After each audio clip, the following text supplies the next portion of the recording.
KBS 제주 개국 70주년 특별 강연 2020 제주, 안녕하십니까? 아나운서 이영재입니다. 어제 오늘 이틀에 걸쳐서 세계를 뒤흔든 코로나19 국면에서 우리 제주의 강점은 무엇이고 그 강점을 통해 앞으로 어떤 방향으로 나아갈지 함께 고민해보는 시간을 마련했는데요.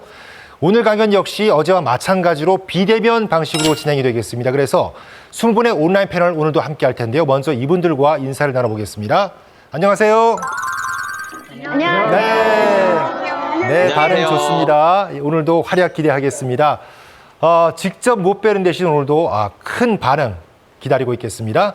그리고 유튜브 라이브도 함께하고 계신 분들 많으신데요. 끝까지 함께 시청해 주시고 추천과 구독 잊지 말고 부탁을 드리겠습니다. 자, 그럼 어제 조정래 작가 이어서 오늘 강연해 주실 분을 소개해 드리겠습니다. 급변하는 세계 정세 속에서 세계 평화의 섬, 제주의 역할을 이야기해 주실 분인데요. 명실상부 국제정치학의 권위자이자 제주 출신의 외교 전문가, 여러분 문정인 교수님 모십니다. 큰 박수 부탁드립니다.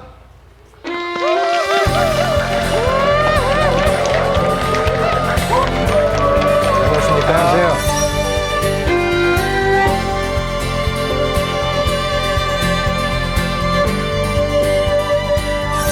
자, 먼 걸음 해주셨는데 먼저 앞에 보이시는 온라인 패널과 시청자분들께 인사 말씀부터 부탁드리겠습니다. 안녕하세요. 반갑습니다. 네, 다들 잘 들리시는 것 같습니다. 예. 요즘 그 코로나19 때문에 비대면 강연이 대세인데 교수님께서는 하도 강의를 많이 하시니까 이런 식의 강연도 해 보셨죠? 많이 어떠십니까? 국제적으로 상당히 많이 하죠. 요즘은 이제 제가 뭐 해외 가서 강연하기로 됐던 것들이 취소가 되는 게 아니고 제가 비대면 강연을 하면은 거기에서 뭐 200명, 250명이 웨비나 형식으로 해서 줌 이용해 갖고 참여를 하고 그러죠. 그리고 제가 지난 학기 카이스트 강의를 했는데 그건 전부 다 비대면으로 했어요. 한 학기 동안. 그러시군요. 네. 요즘 코로나 때문에 좀 이동이 많이 제한됐잖아요. 네. 외교 전문가시니까 외국을 자주 왔다 갔다 하셔야 되는데 요즘 그러지 못해서 답답하신지 아니면 오랜만에 국내에 좀 머물러 있게 돼서 더 좋으신지 좀 여쭙고 싶습니다. 후자죠. 제가 예. 1월 6일 미국에 가서 1월 17일 날 귀국을 했다가요. 네. 그다음에 2월 9일 날 파리하고 베를린 갔다가 2월 15일 날 귀국을 했는데 그 이후에 한 번도 안 나갔거든요. 네. 그러니까 너무 그렇게 좋을 수가 없어요. 책도 많이 있고. 그러시겠네요. 예. 오랜만에 또 충전의 시간도 될 것 같습니다만. 그렇습니다. 그런데 제가 앞서서 제주 출신이라고 말씀을 드렸고요. 많은 분들이 제주의 자랑이라고도 표현하는데 아직도 일부는 고향이 제주셨나 모르시는 분도 있을 것 같아요. 그래서 오늘 내 고향은 제주가 맞다 하고 이 자리에서 증명을 좀 해주시길 부탁을 드리겠습니다. 제주말이 가능하실 것 같거든요. 이 아나운서는 제주말 모르잖아요. 저는 압니다. 제가 토박이는 아닌데 들으면 다 알고 어느 정도 구사를 해 마신. 물들어서 곰발이 잡으러 가지면서 그 무슨 말인지 알면 얘기해 보세요. 잘 모르겠습니다. 네. 어쨌든 그 말씀 들어보니까 제주 본토박이가 확실한 것 같습니다. 예. 코로나19 이후 국제정세가 그야말로 격변하고 있습니다. 특히 한반도를 둘러싼 관계가 큰 갈등을 빚고 있는 상황인데요. 현재 통일외교안보 특보로 활동하고 계시니까 이 질문을 안 드릴 수가 없을 것 같습니다. 지금 한반도 상황이 위기라고 합니다. 앞으로 어떻게 전개가 될까요? 저도 잘 모르겠어요. 그러니까 우리가 2017년에 상당히 어려운 위기를 맞았었죠. 그러다 2018년 정말 평화와 희망의 한 해였는데 2019년 하노이 제2차 북미 정상회담이 결렬이 되면서 계속 불확실성이 지속되어 왔거든요. 그런데 그 불확실성 속에서 우리가 어떤 새로운 반전을 만들어낼지 더 큰 위기로 갈지 아니면 현상이 그냥 유지될지 아직 가늠하기가 상당히 힘듭니다. 우리만 잘한다고 되는 게 아니라 여러 관계가 있으니까요. 전망은 확실할 수가 없을 것 같습니다. 예. 교수님 말씀 드리니까 오늘 강연이 더 기대가 되는데요. 오늘 우리가 이야기할 주제는 바로 이겁니다. 평화의 가치. 혐오와 차별을 넘어서 연대와 평화를 이야기하는 요즘 아주 적합한 주제라는 생각이 드는데요. 오늘 큰 박수와 함께 강연을 청해듣도록 하겠습니다.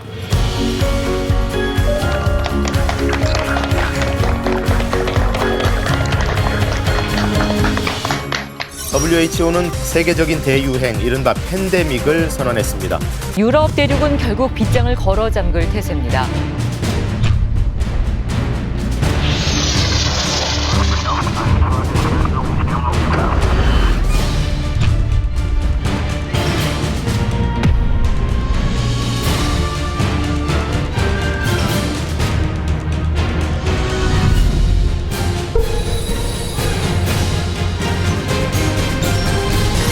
그러니까 여러분 2018년 기억하실 거예요. 2018년 4월 27일 판문점 정상회담에 제가 현장에 갔었고, 그 다음에 2018년 9월 17, 18, 19 평양 정상회담에 현지에 갔었습니다.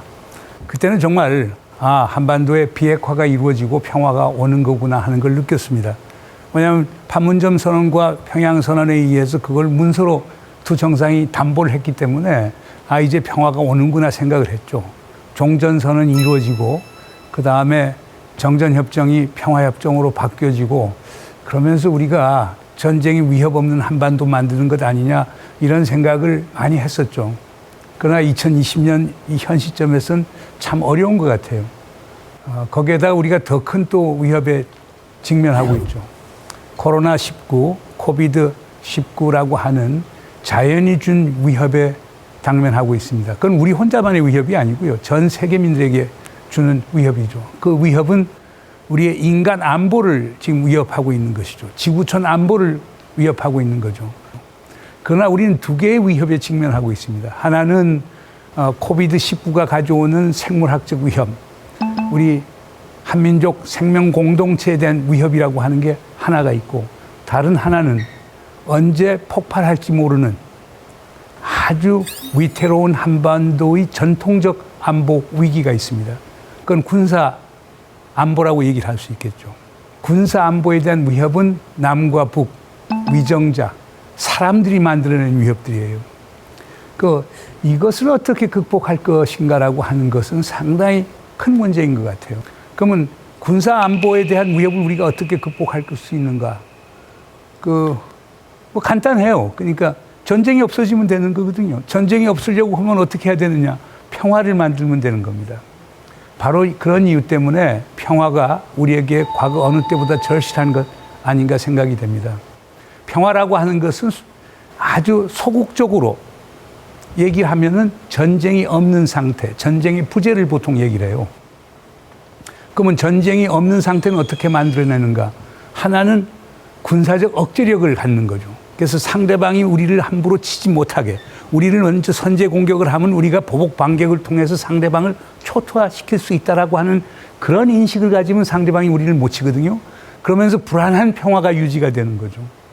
1953년 우리는 휴전협정을 체결했습니다. 물론 한국 정부는 참여를 하지 않았어요. 거기에서는 북한과 유엔을 대표한 미국과 중국 의용군을 대표한 팽덕회 장군이 이제 참여를 해서 정전협정을 만들어냈죠. 그러니까 한국은 정전협정의 법률적 당사자는 아니에요. 그러나 실질적 당사자이죠.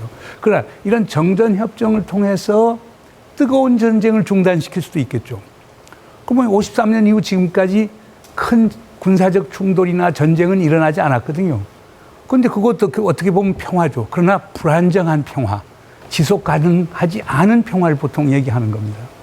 그러나 반면에 평화에는 적극적 평화의 개념도 있어요. 적극적 평화라고 하는 것은 전쟁의 구조적 원인을 다 없애는 거예요. 전쟁은 왜 생기느냐? 보통 관련 당사국들끼리 목적에 있어서 상치성이 있을 때 생기게 됩니다. 특히 제로섬 관계죠. 그러니까 우리랑 싸워서 북한은 얻고 우리는 잃고, 또는 우리가 얻고 북한은 잃어버리는 이런 제로섬의 관계 속에서 전쟁이 일어나는 거거든요. 그런데 그런 목적의 소위 불합치성 또는 상치성을 극복하면 전쟁이 없어질 수도 있는 거거든요. 가령 한반도에서 영구적이고 지속 가능한 평화를 가져오는 최선의 방법은 뭘까요? 남과 북이 합의 통일하는 겁니다. 전쟁은 주권 국가끼리의 싸움입니다. 일반적으로 정의 내리면은. 근데 남과 북이 하나가 되면 국가 간에 싸울 일이 없어지잖아요. 전쟁이 없어지는 거죠. 그래서 전쟁의 구조적 원인을 없었을 때 영구적이고 지속 가능한 평화가 오는데, 이런 것을 적극적 평화라고 보통 얘기를 합니다. 문재인 정부는 사실상 일본 비판도 많이 받습니다. 얼마 전에 이제 반기문 전 유엔 사무총장도 얘기하는 게 현 정부에서는 평화만 있고 통일이 없다, 뭐 이런 얘기도 얘기하는데, 현 정부가 표방하는 것은 사실상 평화입니다. 평화가 통일 이전에 있다고 봅니다. 현 정부는 평화 없는 통일이라고 하는 것은 무력 통일이나 흡수 통일이 될 수 있기 때문에 그것은 너무 많은 비용과 고통을 가져온다. 우선 남과 북 사이의 평화를 만들어 놓고 그 평화에 기반 후에 통일을 얘기하자는 기본적인 구상을 갖고 있거든요. 지금 현재 문재인 정부의 평화 구상은 무엇인가? 뭐 여러분 많이 들어서 알겠습니다만은 제가 간단히 요약을 해보겠습니다. 현 정부의 평화 구상의 첫 번째는 소위 평화에 관한 여러 가지 원칙을 정하고 있습니다.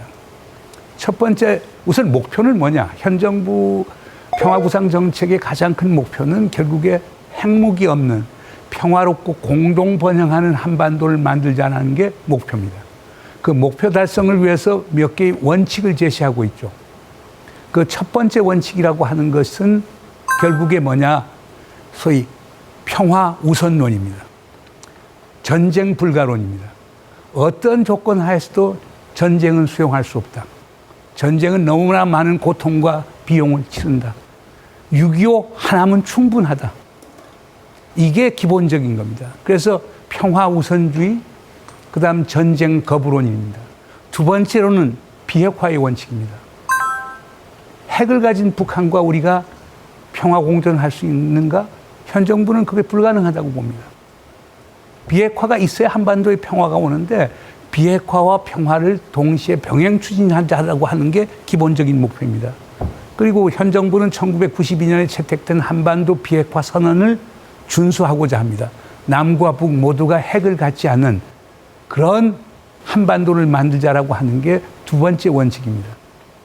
세 번째 원칙이라고 하는 것은 2017년 7월 6일 우리 문재인 대통령이 독일 퀘르베르 재단에서도 연설을 했지만은 우리는 흡수 통일할 의도가 없다.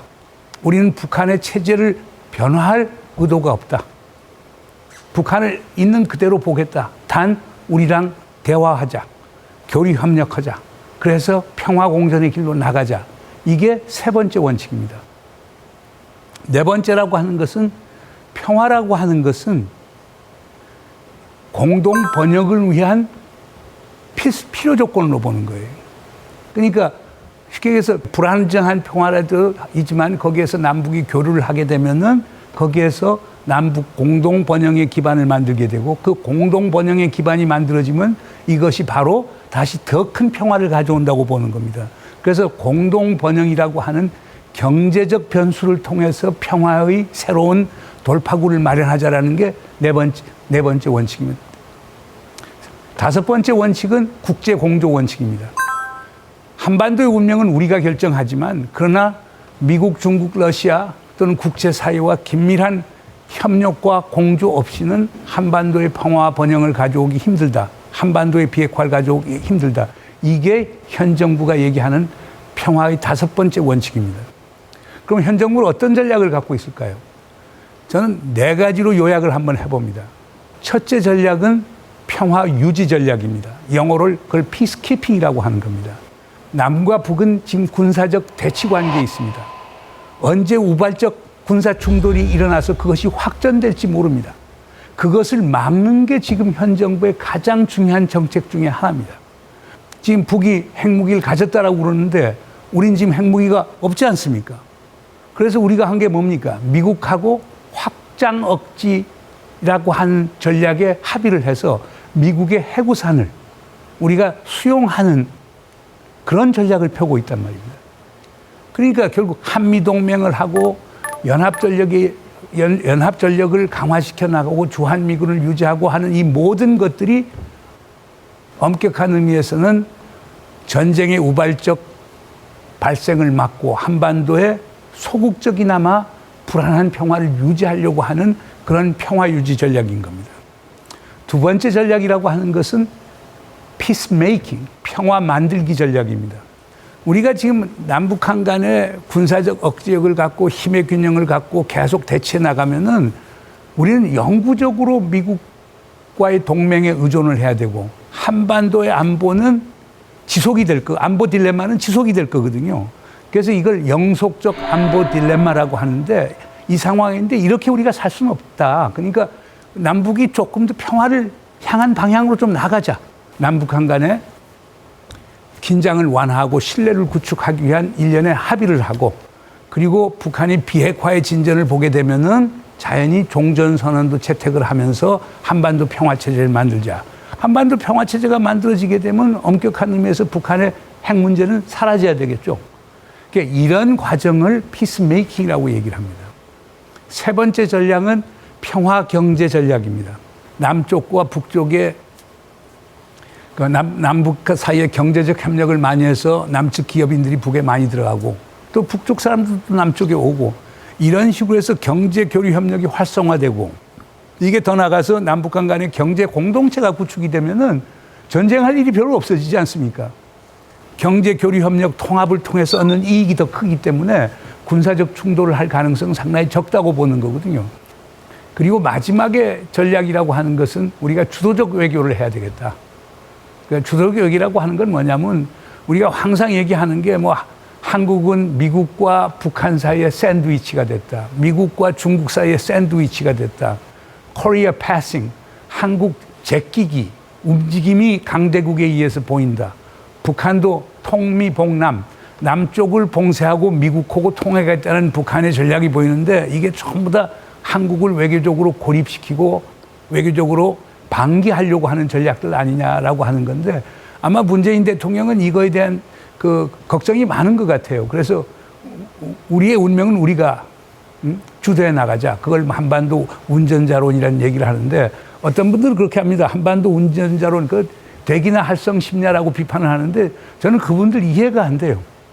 아니 우리의 운명을 우리가 결정하는데 우리가 운전대 잡아야 되지. 이걸 미국 앞에 맡기겠습니까?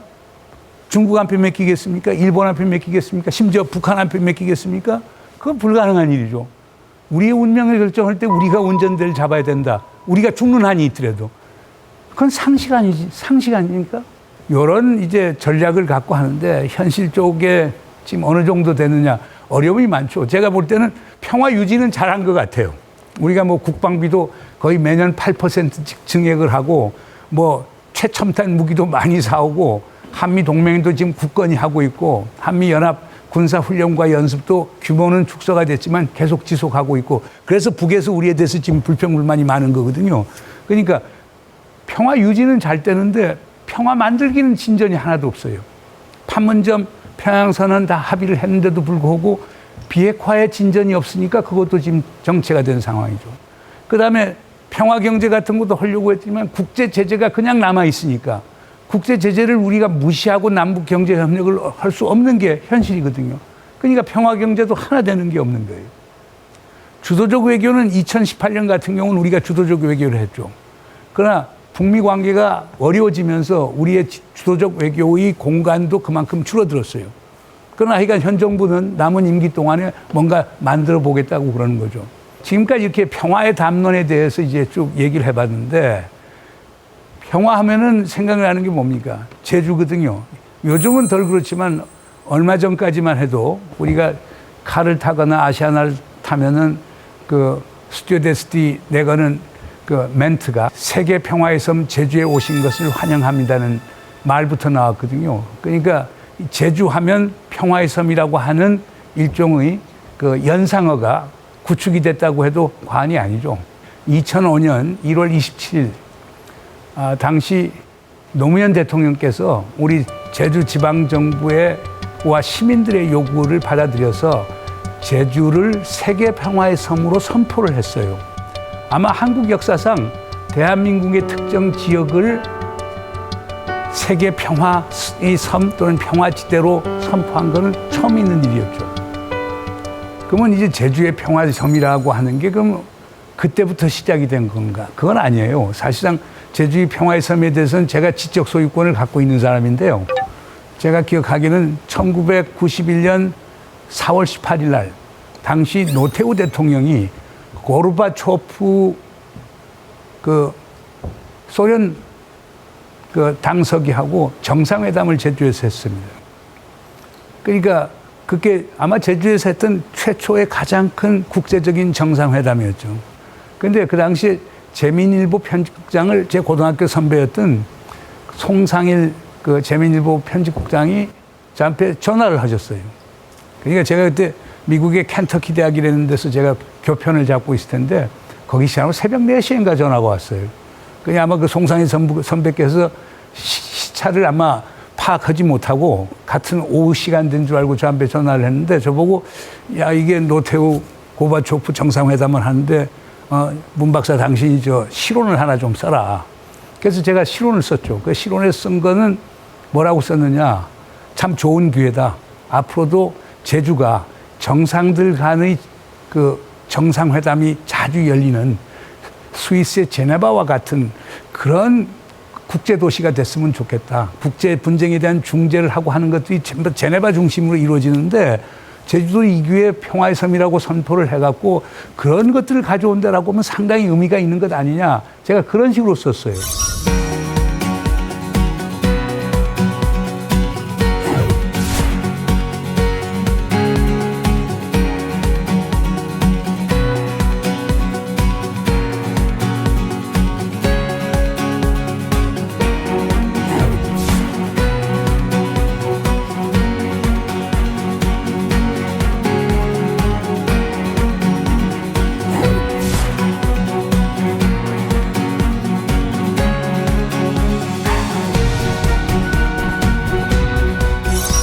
(2001년에) 당시 우금민 지사께서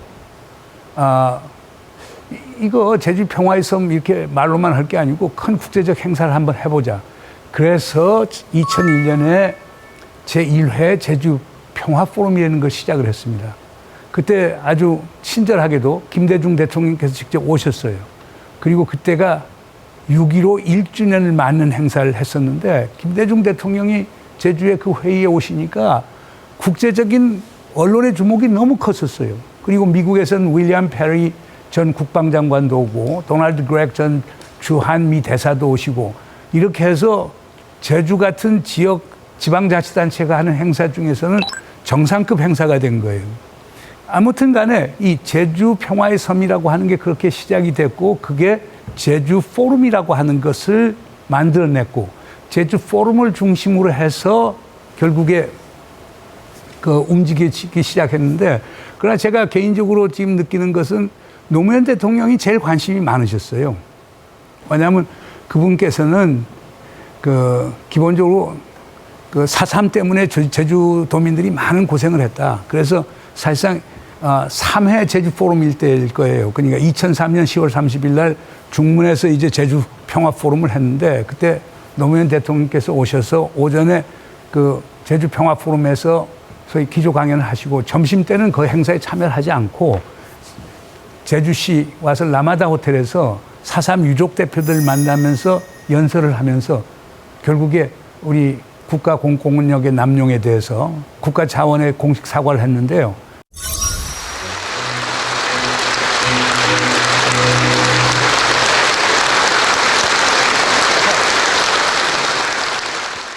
저는 위원회의 건의를 받아들여 국정을 책임지고 있는 대통령으로서 과거 국가 권력의 잘못에 대해 유족과 제주도민 여러분에게 진심으로 사과와 위로의 말씀을 드립니다.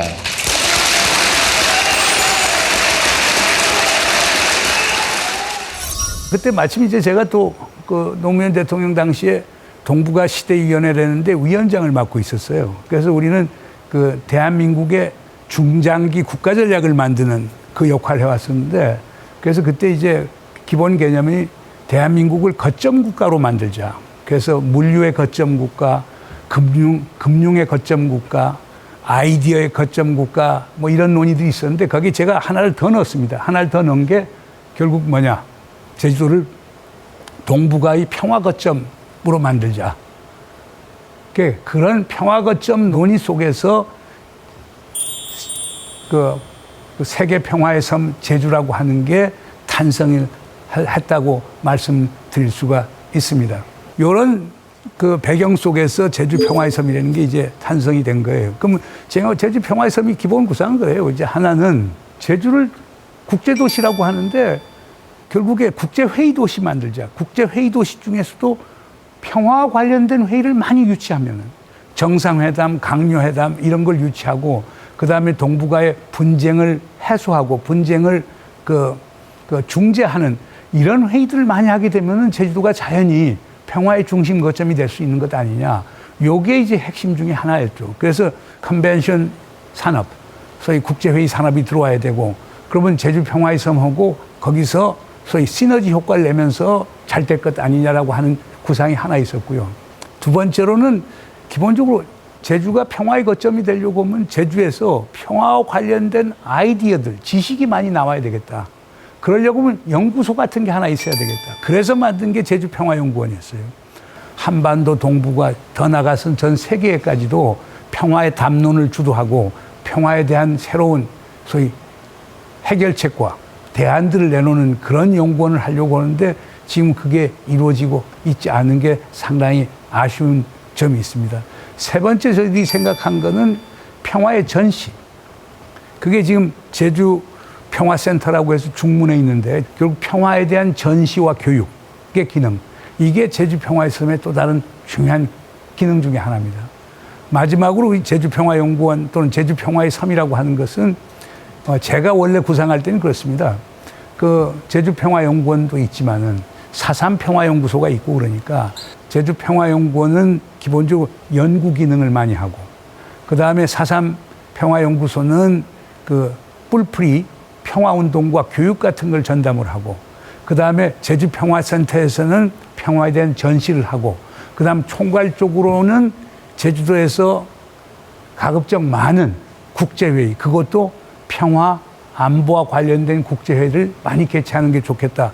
그러나 현실은 이게 잘 안 된 것 같아요. 그래서 우리 평화 전시도 지금 하자가 많고 평화 연구라고 하는데도 지금 뭐 유급 박사가 뭐 한 3명밖에 안 되니까 그러니까 연구를 제대로 하기가 상당히 힘들죠. 거기서 또 제주 포럼까지 맡아서 하다 보니까 아무리 한계가 있고 그다음 4.3 쪽하고 또 제주 평화연구원 사이에 어떤 유기적 어떤 협업 체제 같은 것도 지금 잘 구축이 된 것 같지가 않고 어떻게 보면 상당히 따로 놀고 이런 것들이 있고 해서 참 안타까움이 있다 이런 말씀을 좀 드리고 싶습니다.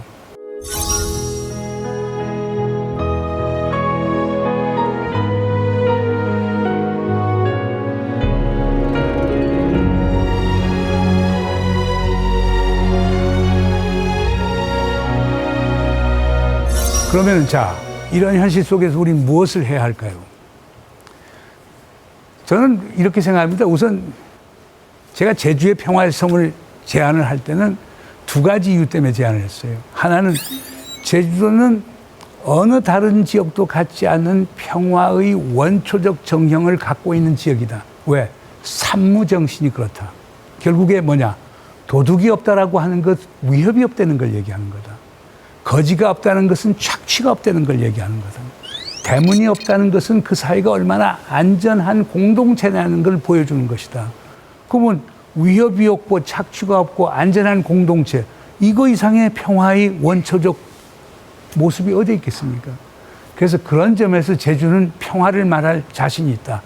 우리 선조들이 그런 공동체를 만들고 살아왔지 않느냐. 비록 가난했긴 하지만 결국에 서로 믿을 수 있는 공동체, 위협이 없는 공동체, 착취가 없고 조량정신에 의해서 서로 자조하고 공조하는 이런 공동체를 만들었다는 게 난 평화의 전형이라고 봤어요. 그 다른 하나는 4.3의 아픈 기억이죠.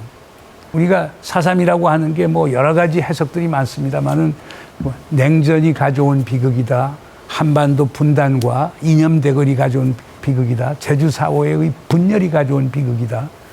무분별한 공권력의 행사가 가져온 비극이다. 다양한 해석들이 있습니다만은 그러나 하나 중요한 거는 제주가 그 아프고 비극적인 과거 역사 속에서 하나의 새로운 가능성을 모색한다는 점에서 제주의 평화의 섬을 하는 것이 바람직하지 않느냐. 저는 이렇게 봤던 겁니다.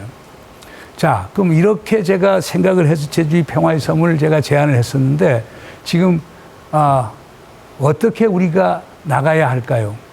그러니까 저는 하나 뭐 중요한 거는 다시 한번 그 산무정신과 4.3의 정신을 되새길 필요가 있지 않느냐. 그러니까 산무정신이라고 하는 것은 뭘 주느냐? 평화의 전형을 주는 거거든요. 평화의 전형이라고 하는 것은 결국 뭡니까? 유네스코 헌장에 시작하는 규절이 이런 겁니다. 전쟁은 인간의 마음으로부터 나온다.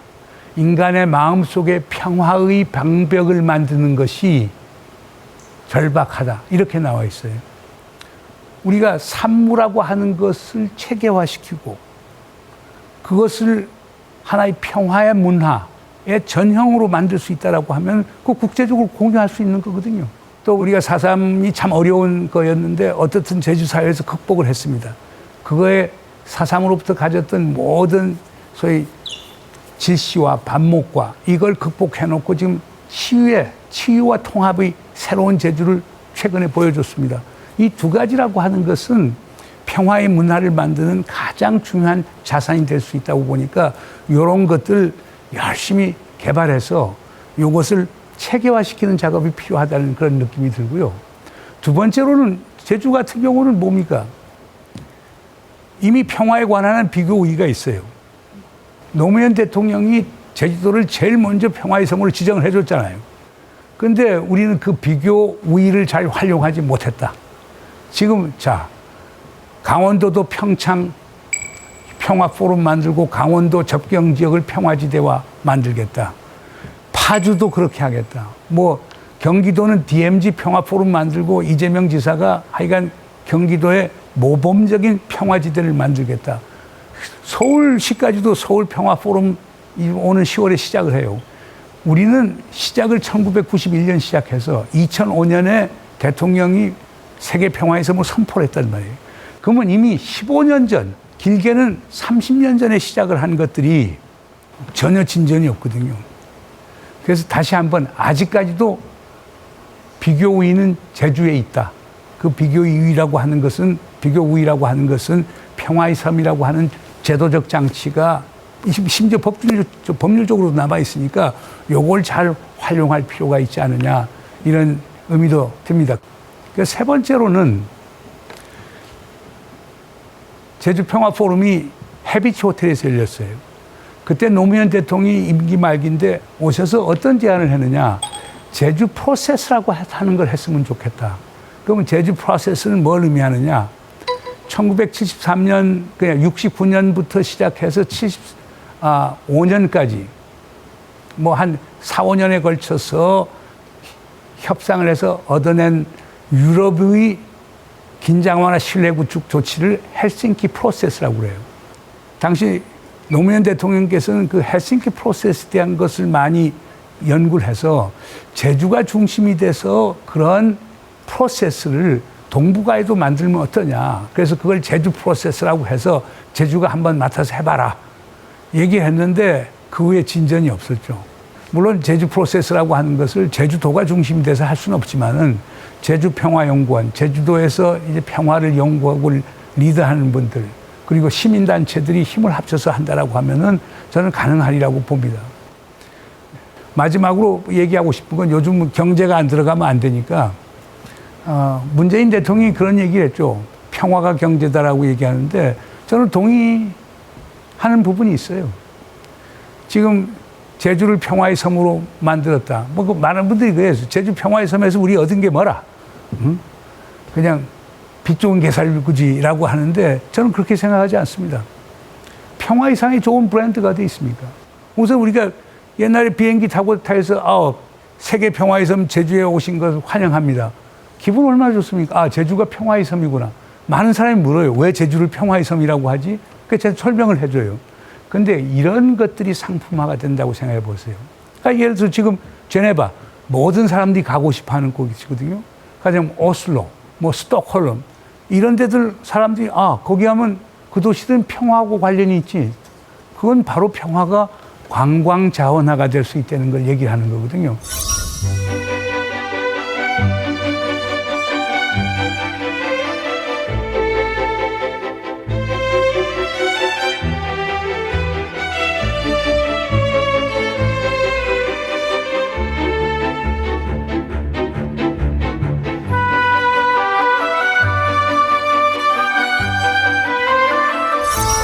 그러면 어떻게 평화도 그렇게 상업화하느냐.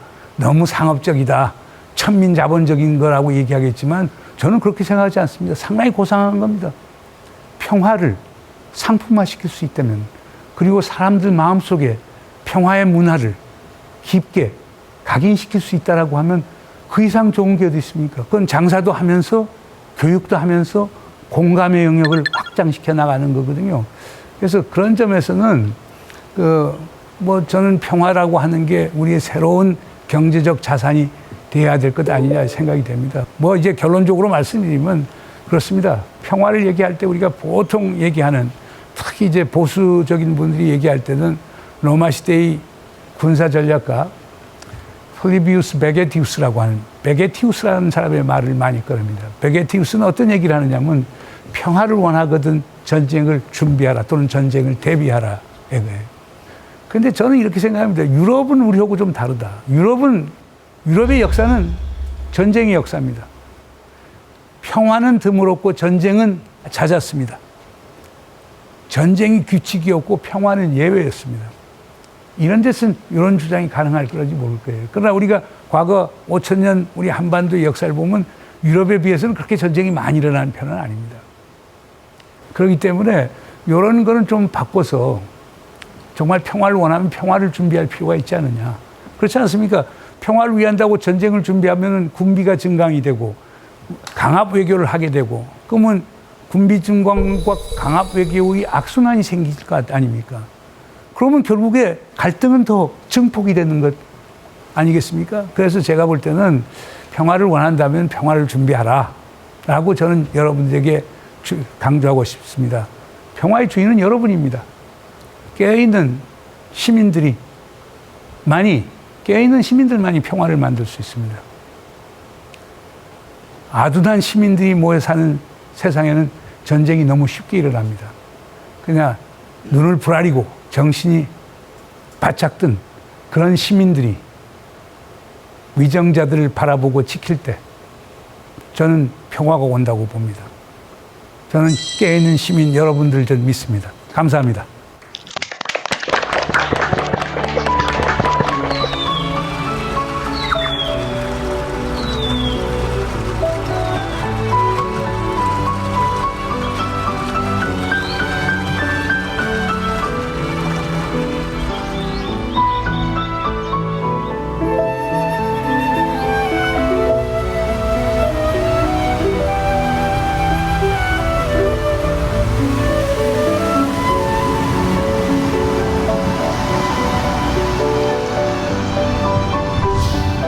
시원한 폭포를 보는 것만으로도 정신이 번쩍 드는데요.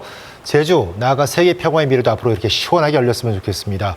좋은 강연 펼쳐주신 문정인 교수님께 큰 박수 부탁드리겠습니다. 네, 감사합니다. 야, 평화의 섬 브랜드 지적재산권 소유자신지는 몰랐습니다. 예, 앞으로 꼭 기억하겠습니다. 자, 우리 온라인 패널 여러분들, 오늘 강연 도움이 많이 되셨나요? 네, 도움됐습니다. 네, 아우, 다들 미소가 얼굴에 떠나지 않습니다. 자, 그럼 오늘도 그 강연을 들으면서 궁금한 점이 많았을 텐데 교수님께 편하게 질문하는 시간을 갖도록 하겠습니다. 교수님께 꼭 나 이거 물어보고 싶다 하시는 분 손 들어 주십시오. 네, 여기 앞에 계신 안경 착용하신 남성분, 어디 사시는 누구십니까? 예, 저는 서귀포 성산읍에 거주하는 현수성이라고 합니다. 어떤 점이 궁금하세요? 지금 저희가 얘기하고 있는 세계 평화의 섬이 이제 시행된 지 이제 15년 가까이 되어 가잖아요. 근데 현실은 제주에 해군기지 문제도 있었고 지금 제2공항 문제도 있고 현실은 그렇게 녹록지 않은 것 같아요. 과연 평화가 이루어지고 있는가. 그래서 지금 현재 세계 평화의 섬 정책의 조치 가지고는 진정한 의미의 영구적 평화가 보장되지 않는다. 그러면 추가적으로 구체적으로 어떤 조치들이 시행되었으면 좋겠는지 좀 여쭤보고 싶습니다. 아주 좋은 질문이시고 어려운 질문이세요. 그러니까 그 첫 번째 해군기지 문제 같은 건 제가 내용을 잘 알죠. 노무현 대통령이 그때 오셨을 때 샤인빌에서 우리 제주도민들 한 300명하고 오찬을 겸한 토론회를 가졌어요. 대통령께서 그때 말씀하신 건 사실상 이 불안정한 평화를 위해서 결국에 내가 해군기지를 하는 건데 나도 어려움이 있고 모순적이라는 건 안다. 그러나 우리의 주어진 객관적 현실을 무시할 수는 없지 않느냐 하는 말씀을 하셨는데 어떻든 간에 제주 평화의 섬이라는 게 국제적으로 공인된 평화의 섬, 지역이라고 하면, 지대라고 하면은 우리가 군사기지를 없앨 수 있어요. 제주도가 평화의 섬으로서 역할을 잘해서 그 다음에 여기에서 동북아의 지속 가능한 평화 구조가 정착이 되면은 자연히 그런 기지가 존재할 이유가 없어지겠죠. 그래서 그건 현재와 긴 미래 사이에 있어서의 갈등과 모순이라고 이해해 주시면 감사하겠습니다. 네.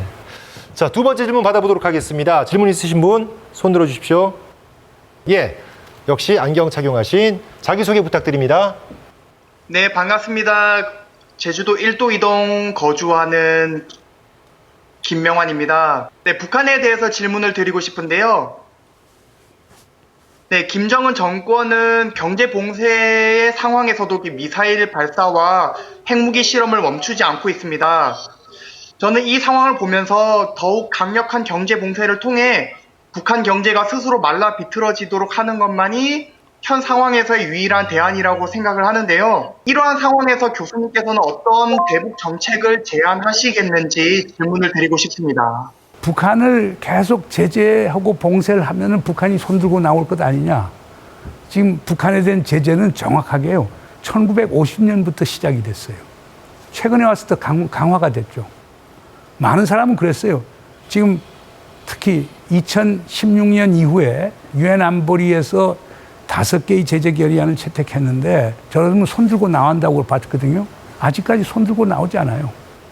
자, 중국은 계속 식량 지원해주고 있어요. 얼마 전에 또 비료도 지원했어요. 1,000억 가깝게.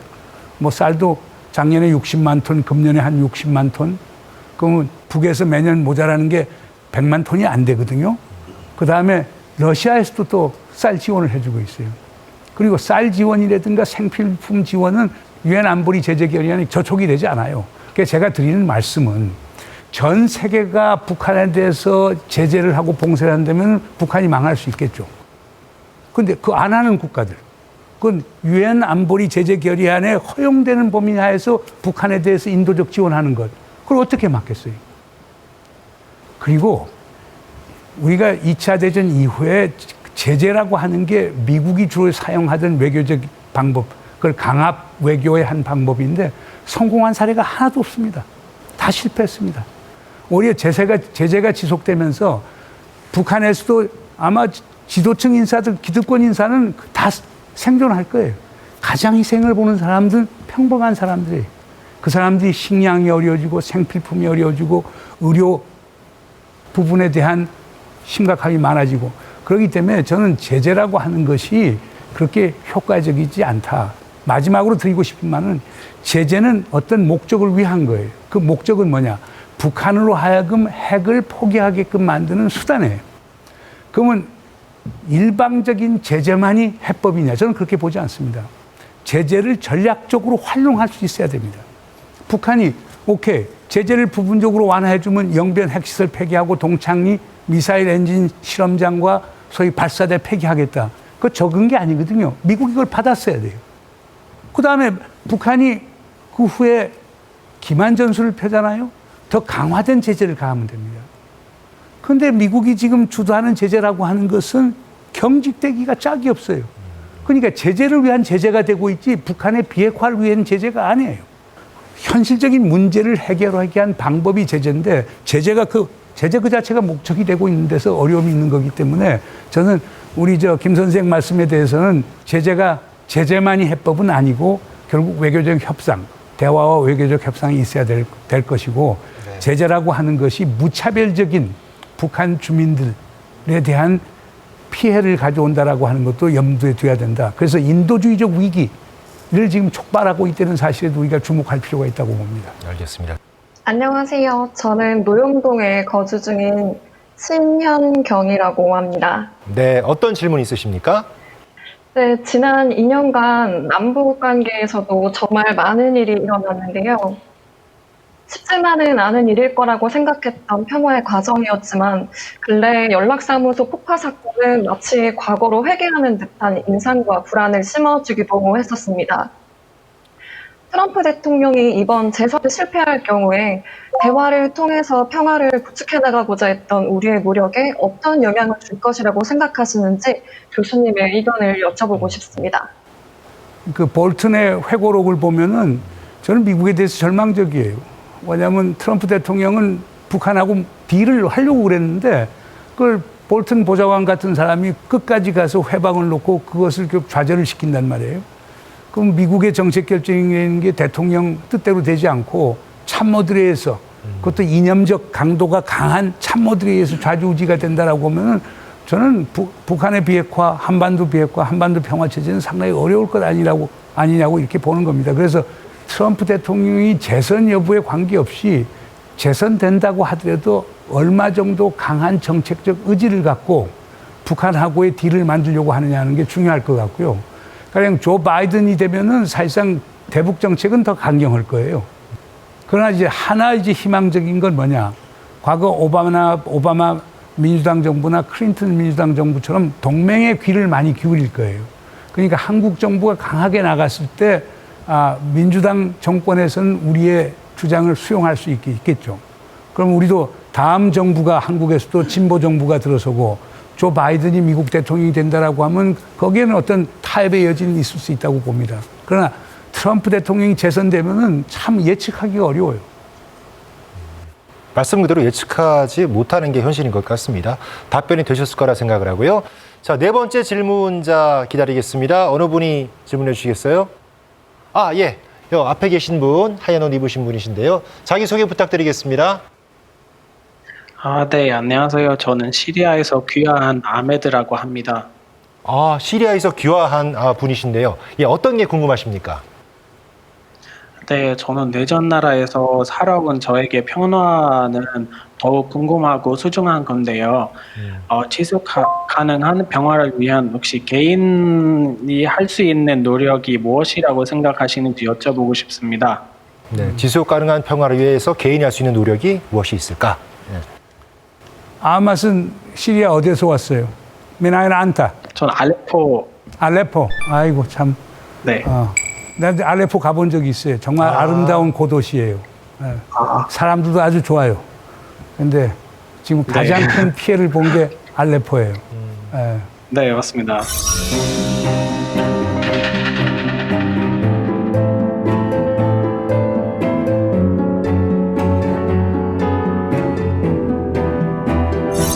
아흐란 와 사흐란. 아해. 고향이 자랑스러우실 것 같아요, 지금. 네, 교수님께서. 그래서 내가 아랍말로 어디서 왔고 환영한다는 얘기를 해준 거예요. 네, 그런데 아마 씨 질문이 상당히 중요한 질문인데 깨어있는 시민이 있으면 전쟁을 막을 수가 있습니다. 깨어있는 시민의 숫자가 더 많으면 그들이 더 결집되고 유대하고 그들이 공론화에 선봉을 섰을 때 전쟁을 막을 수가 있습니다. 반면에 우리 시민들이 전쟁과 평화에 무관심하고 핵무장하다면 박수를 치고 이런 군중이 있다라고 하면은 결국 기득권 세력은 그런 시민들을 소위 조작하기가 상당히 쉽겠죠. 저는 시리아도 마찬가지라고 봐요. 그때 이미 깨어있는 시민들이 일어서서 2011년 결국 지금 있는 대통령 아사드 대통령을 평화적인 방법으로 바꿨다라고 하면 그 비극은 막을 수 있지 않느냐. 그러니까 결국 우리의 운명은 우리 스스로가 책임이 돼야 되는데 그 우리는 바로 시민입니다. 시민들이 깨어있고 결국에 정부가 잘못된 정책을 하려고 할 때는 목청 높이 비판을 하고 그리고 대안을 제시하고 국제적인 연대를 하고 그렇게 해서 막아내야만 지속 가능한 평화가 된다고 봅니다. 저는 지속 가능한 평화는 항구적인 영구적인 평화는 절대 엘리트 또는 지도자 노력만으로 안 된다고 봅니다. 시민들이 연대를 통해서 이루어야 된다고 봅니다. 자, 내전의 슬픔을 겪은 시리아에서 오신 분이라서 아마 오늘 강연이 더 의미가 있지 않았을까 싶습니다. 답변이 됐을 거라 생각하고요. 그리고 오늘 시민 패널로요. 10대 학생 둘이 참여를 했습니다. 이분들을 특별히 좀 연결해 볼 텐데요. 어디 계십니까? 우리 10대 학생 두 분. 저기 제 기준으로 왼쪽 끝에 계신 두 분인데 말이죠. 제가 제작진에게 들었는데 이지민 최주란 군이에요. 그런데 평창 평화포럼 공모전에서 우수상을 받았다고 들었습니다. 대표로 오늘은 지민 군과 얘기를 좀 나눠보겠습니다. 이지민 군 누구세요? 진짜요? 예, 밑에 계신 분인데요. 그렇다면 오늘 강연이 아주 도움이 됐을 것 같은데 선생님께 궁금하신 점이 있으신가요? 일단은 통일에 관해서 질문을 하고 싶은데, 저희 청소년들이 통일에 기여하기 위해서는 어떤 방법이나 그런 걸 물어보고 싶었고, 그리고 또 더 나은 제주의 미래를 위해서 청년들이 어떤 역할을 해야 되는지 궁금합니다. 옛날 미국 대통령 50년대 미국 대통령이었던 아이젠하워 대통령이 재미있는 얘기를 해요. 늙은이들은 전쟁을 얘기한다. 그러나 정작 싸우는 이들 그리고 희생하는 자들은 젊은이들이다. 아이젠하워 대통령은 원수 출신 아니에요.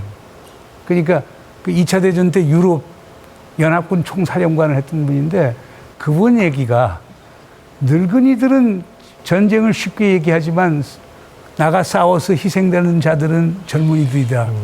결국에 뭐냐? 우리 젊은이들 당신들의 운명, 당신들의 미래를 위해서도 당신들은 나서야 돼요. 지금 잘못된 지도자들이 전쟁하자. 서울에도 보면 지금 삐딱하면 전쟁하자, 핵무장하자. 지금 여의도에도 많아요. 그럼 전쟁 나면 그 사람들 갈 거예요? 아마 그분 자녀분들은 또 아마 미국에 다 있을 거예요. 그래서 저는 강조하고 싶은 것은 평화의 미래, 통일의 미래, 다 젊은이들, 당신들 것입니다. 당신들이 주인입니다. 당신들이 책임을 갖고 나와야 됩니다. 따질 거 따져야 됩니다. 그래야 평화가 옵니다. 당신들이 무관심한 방관자가 됐을 때 전쟁은 일어납니다. 희생은 당신들이 당합니다. 예. 아마 두 우리 청소년 같은 사람들만 있다면 그런 걱정은 하지 않아도 될 것 같습니다. 정말 감사드리고요. 저 유튜브로 질문이 많이 들어온 게 있거든요. 그중에 하나를 좀 소개를 해드리겠습니다. 그레이스 안님께서 질문을 보내주셨는데요. 아마 휴전의 당사자가 아니기 때문에 저런 질문을 올리신 것 같은데 남북 독자적으로 전쟁 중단 선언이 이게 가능한가요? 라고 질문하셨습니다. 네, 가능합니다. 가능하는데 남과 북이 합의를 하면 가능해요. 그러나 이제 법률적으로는 불가능해요. 왜냐하면 종전선언의 결과는 정전협정을 평화협정으로 전환시키는 건데 정전협정의 법적 당사자들은 북한, 미국, 중국이란 말이에요. 중국과 미국의 사실상 동의가 있어야 되죠. 그러나 엄격한 의미에서는 남과 북이 우리 싸우지 않겠다. 종전선언하겠다. 그러면 제가 할 수 있다고 봐요. 그러나 법률적으로 문제점이 있고, 근데 더 큰 문제는 종전선언은 시작일 뿐이에요. 종전선언은 정치적 선언이에요. 그게 실제화되려고 하면은 정전협정이 평화협정으로 전환이 돼야 되는데 그 과정에서는 결국 미국, 중국도 관여를 해야 되기 때문에 그 종전선언이 그렇게 간단치는 않은 사안이다라는 걸 말씀을 드리겠습니다. 알겠습니다. 자, 질문 주신 여러분 모두 감사드리고요. 오랜 시간 수고 많이 하셨습니다. 여러분 수고하셨던 의미로 다 같이 박수 한번 치겠습니다. 네. 고생하셨습니다. 긴 시간 감사드립니다. 자, 교수님, 오랜 시간 강연해 주셔서 감사드리고 마지막으로 저도 좀 약간 묵직한 질문 하나 드리고 좀 끝을 맺을까 하는데요. 공영방송인 KBS, 우리 KBS 제주에서 평화의 가치를 높이기 위해서 앞으로 어떤 역할을 해야 한다고 생각을 하시는지요? 아까 오늘 논의가 된 평화의 문화, 소위 제주적 가치에 기초한 평화의 문화를 만드는 캠페인 같은 걸 할 수 있으면 상당히 좋죠. 그러면 창사 70주년에 맞춰서 상당히 좋은 주제라고 보거든요. 네. 그래서 그런 것들. 그리고 우리 청년들 얘기한 대로 청년의 역할에 대해서 의미 부여하는 그런 이벤트도 만들 수 있는 것 같고, 여기 제주도에 있는 기자들 만나서 소위 남북관계나 국제관계 어떻게 객관적으로 보도하는 게 좋은가라고 하는 워크숍도 KBS에서 좀 자원을 제공해서 네. 그런 기회를 갖는 데는 의미가 있겠죠. 알겠습니다. 교수님 말씀 새겨 듣고 KBS 제주도 평화의 가치를 높이기 위해서 열심히 노력하도록 하겠습니다. 오늘 귀한 강연 잘 들었습니다. 뜨거운 감사의 박수 부탁드립니다. 자, 반갑습니다. 감사합니다. 네.